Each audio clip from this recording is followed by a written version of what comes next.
ToddYoungONLINE presents Young Tales. Tales for the young and the young at heart. Today's story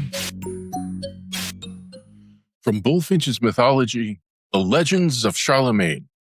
Today's episode, Ogier the Dane, Part 1. Ogier the Dane was the son of Geoffrey, who wrested Denmark from the pagans, and reigned the first Christian king of that country. When Ogier was born, and before he was baptized, 6 ladies of ravishing beauty appeared all at once in the chamber of the infant.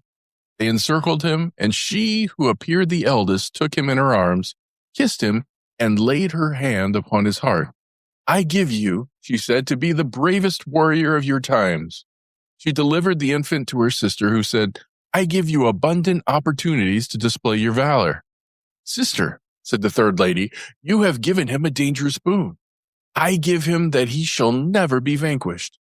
The fourth sister added, as she laid her hand upon his eyes and his mouth, "I give you the gift of pleasing."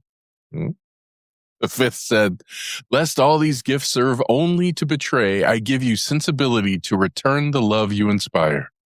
Then spoke Morgana, the youngest and handsomest of the group. "Charming creature, I claim you for my own, and I give you not to die till you shall have come to pay me a visit in my Isle of Avalon."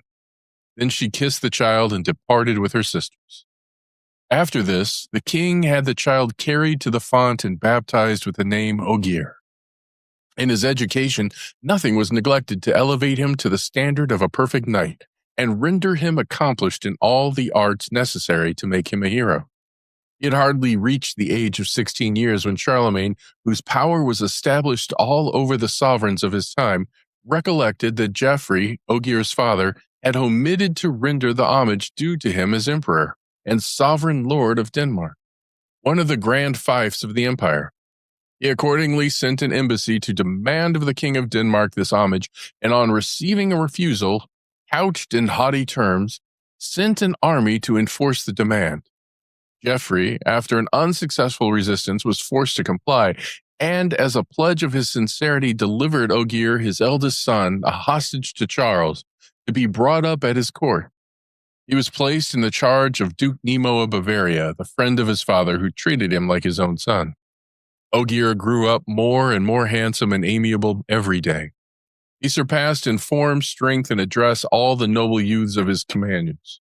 He failed not to be present at all tourneys. He was attentive to the elder knights and burned with impatience to imitate them. Yet his heart rose sometimes in secret against his condition as a hostage, and as one apparently forgotten by his father. The king of Denmark, in fact, was at this time occupied with new loves. Ogier's mother having died, he had married a second wife and had a new son named Gian. The new queen had absolute power over her husband, and fearing that if he should see Ogier again, he would give him the preference over Gian. She had adroitly persuaded him to delay rendering his homage to Charlemagne till now 4 years had passed away since the last renewal of that ceremony. Charlemagne, irritated at this delinquency, drew closer the bonds of Ogier's captivity until he should receive a response from the king of Denmark to a fresh summons which he caused to be sent to him.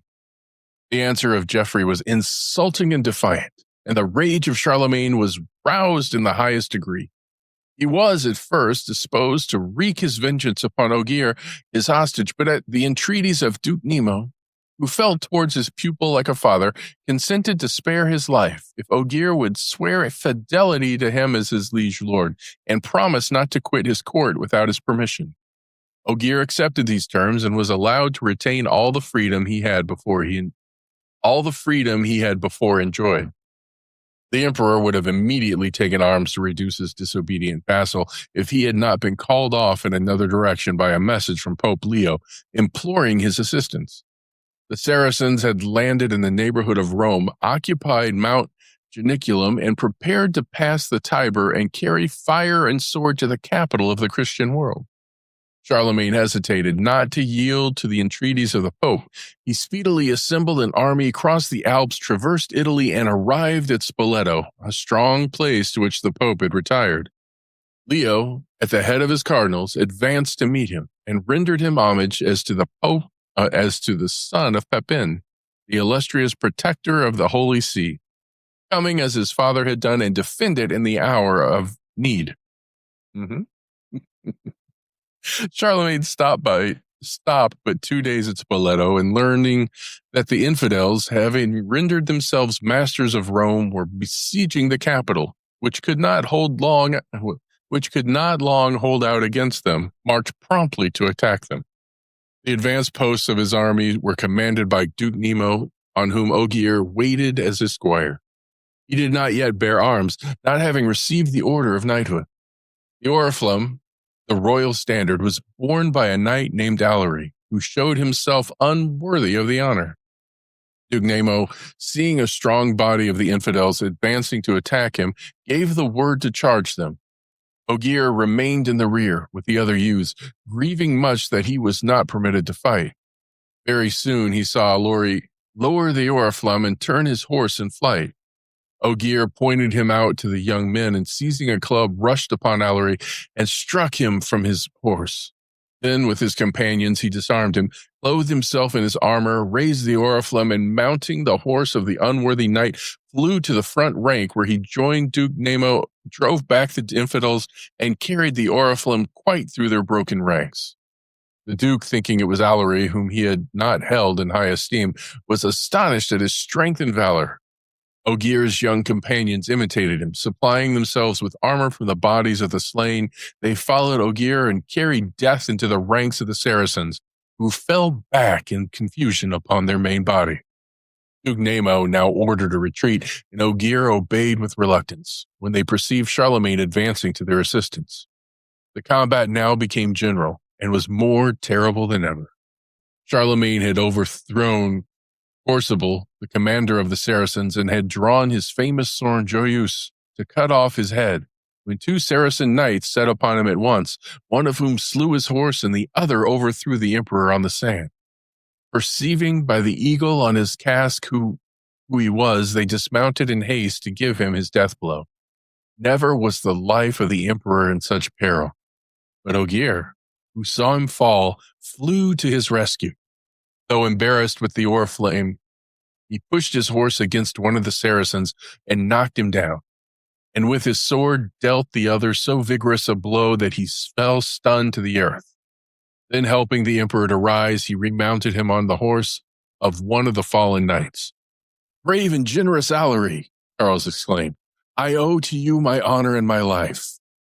Ogier made no answer, but leaving Charlemagne surrounded by a great many of the knights who had flown to his succor, he plunged into the thickest ranks of the enemy and carried the oriflamme, followed by a gallant train of youthful warriors, till the standard of Mohammed turned in retreat and the infidels sought safety in their entrenchments. Then the good Archbishop Turpin laid aside his helmet and his bloody sword, for he always felt that he was clearly in the line of his duty while slaying infidels, took his mitre and his crosier, and intoned Tidum. Tidum, Tidum. At this moment, Ogier, covered with blood and dust, came to lay in the oriflamme at the feet of the emperor. He was followed by a train of warriors of short stature who walked ill at ease, loaded with armor too heavy for them. Ogier knelt at the feet of Charlemagne, who embraced him, calling him Alarie, while Turpin, from the height of the altar, blessed him with all his might.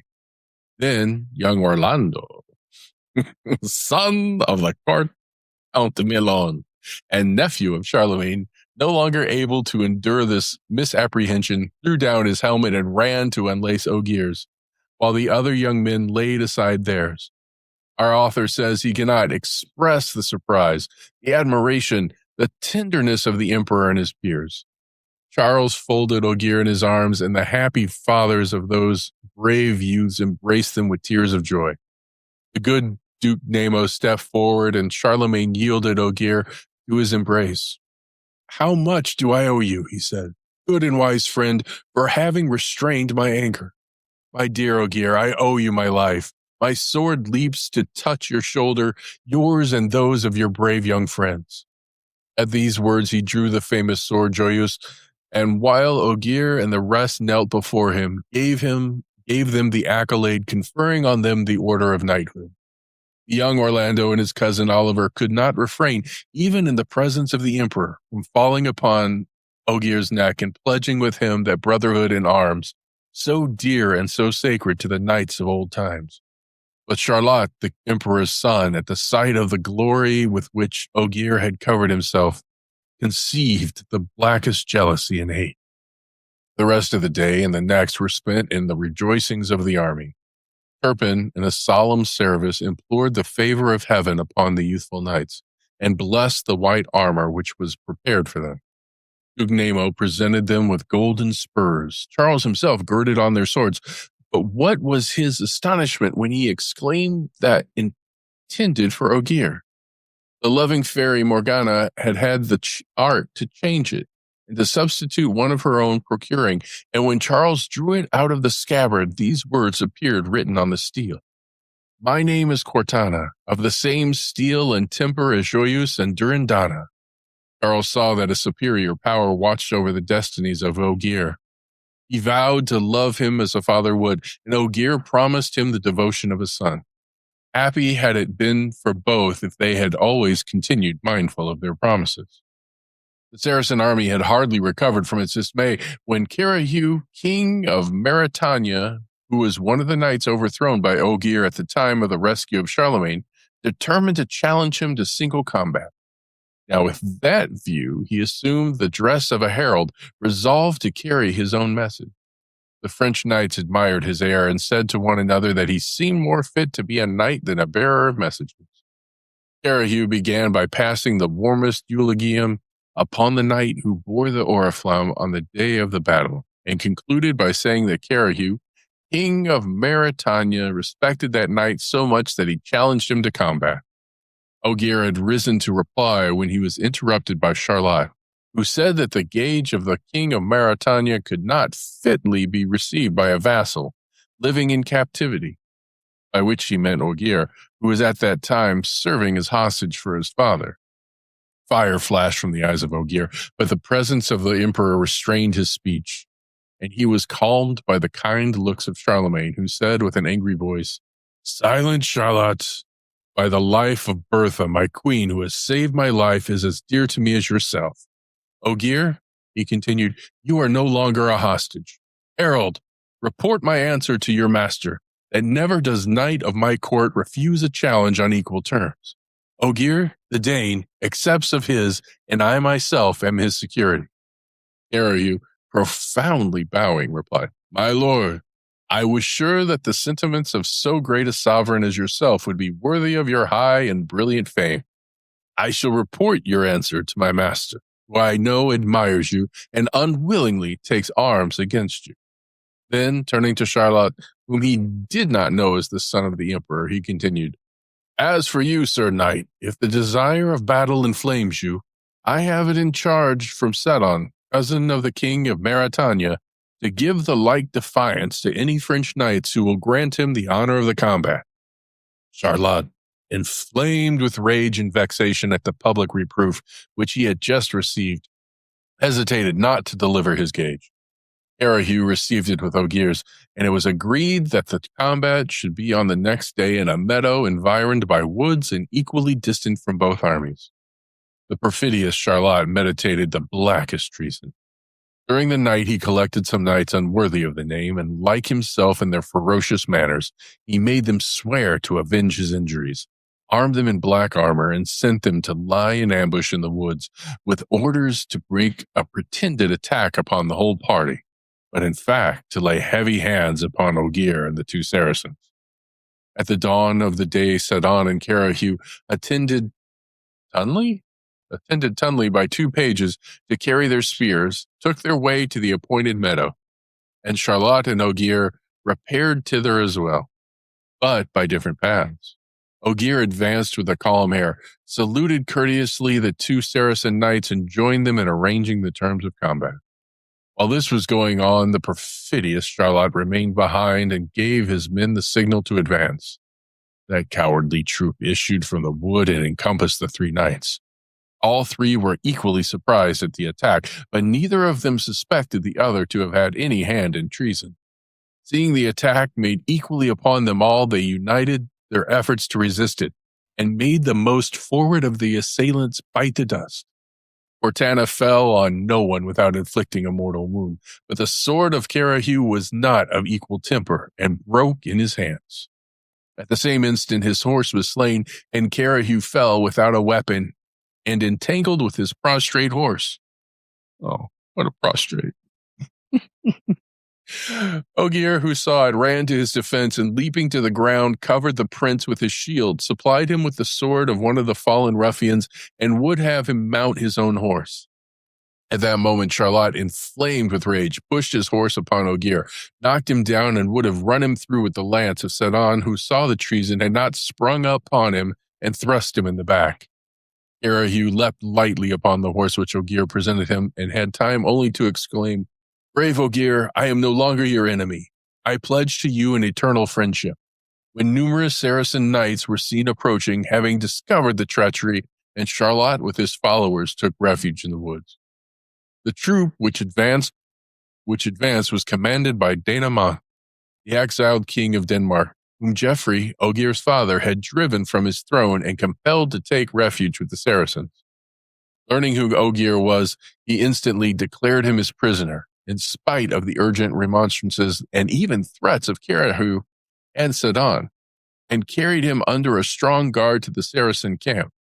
Here he was at first subjected to the most rigorous captivity, but Carahu and Sedan insisted so vehemently on his release, threatening to turn their arms against their own party if it was not granted, while Danamon as eagerly opposed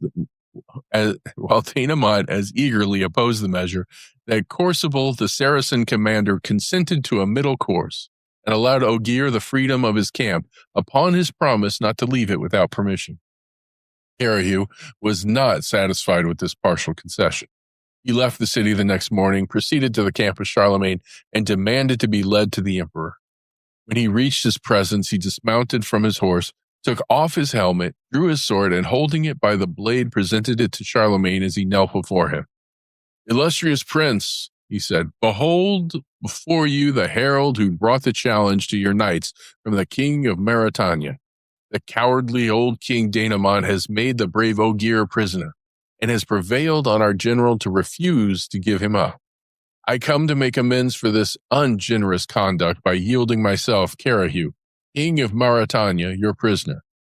Charlemagne, with all his peers, admired the magnanimity of Carahu, and he raised him, embraced him, and restored to him his sword. "Prince," said he, "your presence and the bright example you afford my knights consoles me for the loss of Ogier. Would to God you might receive our holy faith and be wholly united with us." All the lords of the court, led by Duke Nemo, paid their respects to the king of Mauritania. Charlotte only failed to appear, fearing to be recognized as a traitor. But the heart of Carahu was too noble to pierce that of Charlemagne by telling him the treachery of his son. Meanwhile, the Saracen army was rent by discord. The troops of Carahu clamored against the commander-in-chief because their king was left in captivity. They even threatened to desert the cause and turn their arms against their allies.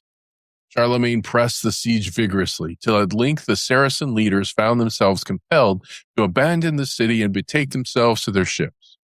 A truce was made. Ogier was exchanged for Carahu, and the two friends embraced one another with vows of perpetual brotherhood. The Pope was reestablished in his dominions, and Italy being tranquil, Charlemagne returned with his peers and their followers to France. And here's where we end for today. Young Tales is produced and narrated by Todd Young from Todd Young Online. If you enjoyed this, please like and subscribe and join us next time for another story. Thank you for your support.